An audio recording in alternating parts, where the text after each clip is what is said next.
Hello again and welcome back, I'm Drenaughter and this is Astebreed for the PlayStation 4. This is a arcade-style shooter with a twist, developed by a Japanese indie company called Edelweiss, which sounds German. It's not, I assure you, it's Japanese. Because there are so many English moments in this game, it's untrue. For example, the first trophy I got in the game said, "A Tale of Two Twins."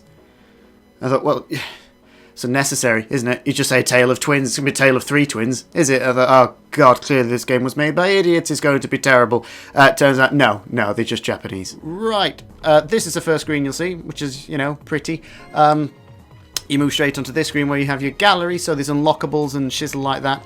Options, you can have a look at. This, again, was a PC release.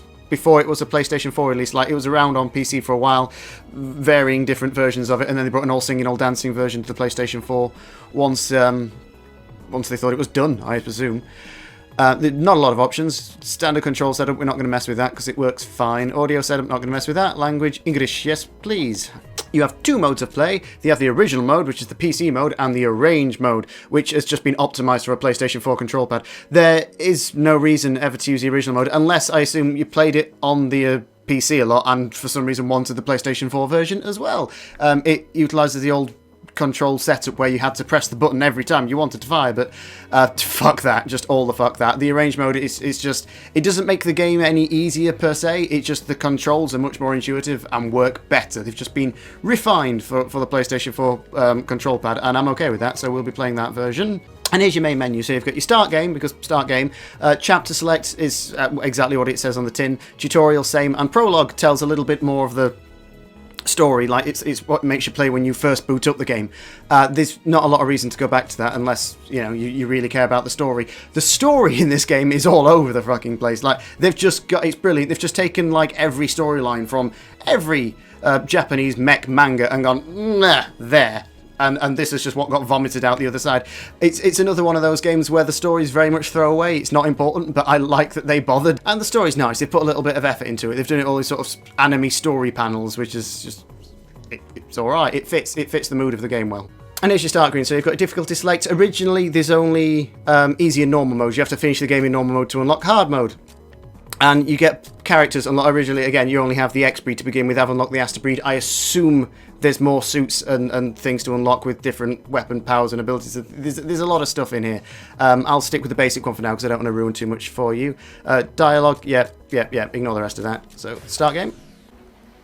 And we're away, and as you can see, the game looks brilliant. The lighting and everything is just, it's a very pretty game, put it that way. And yeah, there's also, you know how I say with Jamestown was the last video I did. It's a fairly simple game with simple mechanics done well. These people seem to have took it upon themselves to make sure that you have to use every button on a control pad. It's not as simple control-wise. There's your standard fire, there is a sword swipe, which is used as an attack and can deflect bullets that aren't red. Red bullets cannot be deflected, they must be dodged. And you have a super dodge, which is this, which also doubles up as an attack. So that can be the first hit in a flurry, if you will. And here's the other thing the game does. It's not just a horizontal scrolling shooter. It is a third-person-y type shooter, like it goes all Star Fox-esque like this. And then into a vertical shooter. It just keeps changing. It doesn't sort of pick a lane and stick with it. And you think that'd work, sorry, you think that'd fail horribly, like there'd be a few things it'd be good at and the rest would suck, like you think, oh, you know, choose what kind of game you want to make maybe, and then just do that. No, they've made 3 different types of old school shooter here, and the camera just keeps switching between them, and I've seen people do this in the past, and it's not worked so well. It's failed horribly. You know, you tend to play those games thinking, fucking pick a lane, bitch, you know, what are you? But this just proves that it can be done. They've done all of them well. They're all competent. Deflect all the missiles. This Macross missile moment. Ooh. Yeah, this is the other problem I've got with the game. You see how this like story going on now? Because they don't want to break up the flow of the game, so the story's just happening down there. I don't speak Japanese, and there is no English voice translation. So unless I'm trying to read whilst play this, which is a bit hectic, yeah, not going to happen, so I have no idea what's going on. They just keep rattling away in the corner. I assume you can turn... Oopsie daisy. Yes. I assume you can turn that off, but I've not tried. And here we've got some proper boss fights. Oh, there's another mechanic there I forgot to mention. There's just so many. You can you have these little things floating around you, so these little blue orbs. You can use them to lock onto the enemy, and they'll just do that. They'll have it. Whilst it's doing that, though, your main cannon is smaller because they are part of your main cannon. So you can use these things to deflect missiles, lock onto things in the background. If you hold down R3, you get a big circle around you. It's hard to play talk and not get hit, which can be used to lock on. Or if you use the right analog stick, you can use a directional lock on, which means it goes a little bit further, but it's in a very specific direction. Whee! And yeah, while they're hassling it like that, you're limited to just your basic blaster. When they come back, you get all your blasters back. And then there's your specials, which is assigned to your L2 button. So you wait for that little orange bar at the bottom of your health there to, whoopsie daisy, to fill up. And you can do shit like that. And the more bullets you deflect with your sword, the quicker that bar fills back up. And there are 3 different ones you can do. You can do one where you charge into him with your sword like a mental patient. You can do one where you cause like an explosion around you and then you get a temporary shield. And you can do one where you just fire all of your lasers at once and they harass them. And you get a little grading screen at the end there with a nice little graph in case you just can't be bothered to try and figure out what all the numbers mean. Up mean good, down mean bad. I know you can't always tell just from looking at other people play these games, but this handles really, really well. It's very smooth. There's no whoopsie daisy. There's no controlling your speed. It is what it is. Like I say, it depends on the on what ship you're piloting, I assume. But it's very smooth, and it doesn't skip a beat. I mean, I've had no slowdown whatsoever, not even a little bit. And it can get very fucking hectic, as you can imagine. It gets a lot worse than this, and this is pretty hectic. Whoop. Out of my way, Pebbles. Space Pebbles. I assume, there will be people watching this that have played the ever-living crap out of this game and going, oh, he's doing it all wrong. I don't care. I'm having fun. This is a lot of fun. I could see myself spending a lot of time with this game. So yeah, the orange bullets you can swipe at and knock out the sky, and and that will charge up your special, as well as time. Time will charge up your special on its own. Some of that. Yes. Yes. Yeah, oh, and the design work on the enemies. Well, not just the enemies, the design work on all the robots, everything involved in this game just looks gorgeous. Like, it's proper Japan. It's the best way I can think to describe it. It's a marvel to behold. Look at that. Just fucking look at it. Whee! And now we're vertical again. I just love how it just seamlessly transitions between them, and it's not. You think it'd be jarring. You think it'd be like, oh wait, where am I? Which way's up or down? There's none of that. It works fine. It just works. I can't explain why exactly, other than a lot of time has gone to this game. I don't know when it was originally released, but I feel like this has been worked on for a very long time. I get the impression that this is the polish on polish. You know what I mean? Know what I mean? I hope you know what I mean.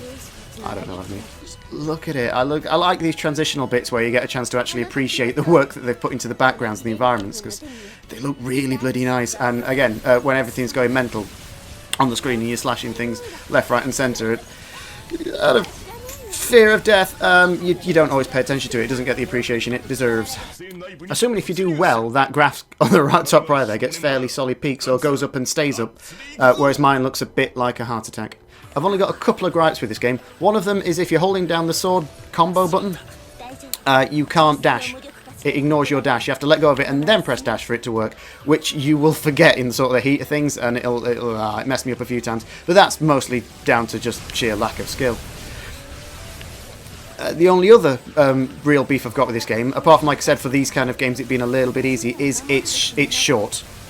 I mean, this game is really short. I know it's all about replay and unlocking the different ships and getting the highest scores.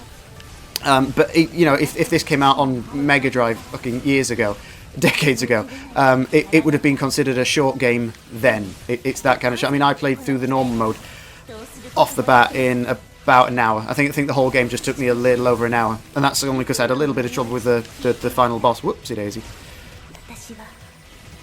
So yeah, if you're in it for the long haul, and they tried to cram a lot of story in that short space of time as well, so the story makes little to no sense. But if you're interested in this kind of game, you probably don't really care about that too much. I would have liked it to have been a little bit longer. I'd like them to be some more levels, or you know, possible DLC, which I don't think there'll be for it. But that's a minor gripe. The pros far outweigh the cons here. I mean, just fucking look at it.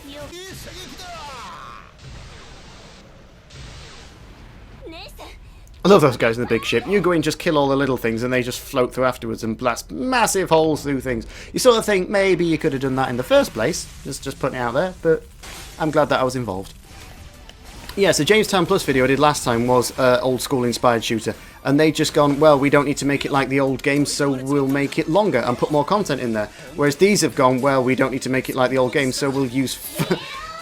you know, we'll take full advantage of the next-gen graphics and the smoothness and the over-the-top speed that these systems are capable of. And I'm going to leave it there as I scroll through some of the early promo art of the game. I can't recommend this game enough if you like the old-schooly type shooters, and I just love the concept of it. It's like three men sat down in a room and went, well, I want to make a game. Well, what kind of game do you want to make, Trevor? Well, I want to make one that's like Star Fox. Well, that's a shame, Trevor, because I want to make one that's like horizontal scrolling shooter, and you know, like Thunder Force, and then Gary pipes up and goes, well, no, not at all. I want to make one like Robo Aleste. Fuck all y'all.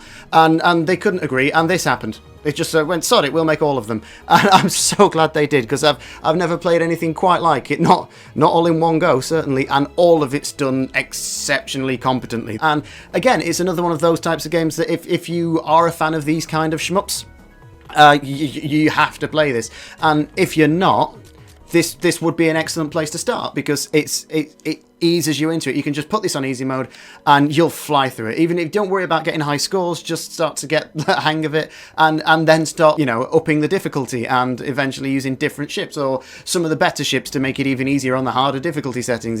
It's very well balanced to cater to sort of all skill levels. And that's the mark of a good game for me, when it's accessible, but doesn't cut out. You want it's hard to please everyone. Some people want, like, I want the game to be stupidly difficult and very, very hard, and then it puts off newcomers and people that don't already understand how these games work. But if you pander to the newbies and try and make it more accessible and get everyone in because you want all of the monies, you'll piss off anyone that, you know, like, it'll lose any longevity. Because anyone that wants to put any great deal of time into it and wants to show their skill, it'll be wasted on. They'll not enjoy it at all. So to make a game where you can be both of those things, you can do both of those things. You can come in at the bottom level and make it to the top level, or come in at the top level and enjoy it at its best. That's truly remarkable, and I applaud them for that. This I want to see more of this on next gen systems, because this is just fantabulous. So as usual, thank you for watching, and I'll see you next time.